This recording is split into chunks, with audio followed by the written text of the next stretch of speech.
Halo, assalamualaikum warahmatullahi wabarakatuh. Selamat datang kembali di channel saya Hamzah Fikri, dan saat ini saya sudah tiba di lokasi di mana nantinya akan Selviama manggung di lapangan Andi Jema Belopa. Oke, seperti apa kota Belopa? Saya keliling-keliling dulu.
Dan keegoanmu, kekasih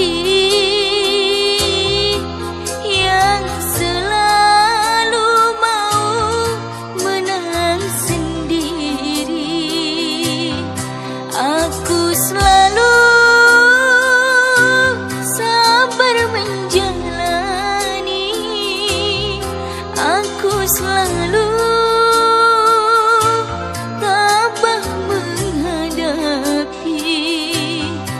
aku selalu sabar menjalani, aku selalu tabah menghadapi. Haruskah pula aku akhiri hubungan kita sampai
Oke, terima kasih semua sudah menonton video dari awal hingga akhir.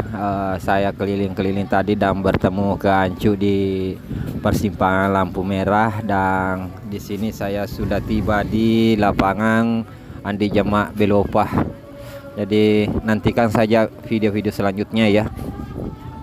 Yang belum subscribe silahkan subscribe dulu dan aktifkan lonceng notifikasinya. Oke, dengan akhir kata dari saya Hamzah Fitri, wassalamualaikum warahmatullahi wabarakatuh. Ini celutari yang terus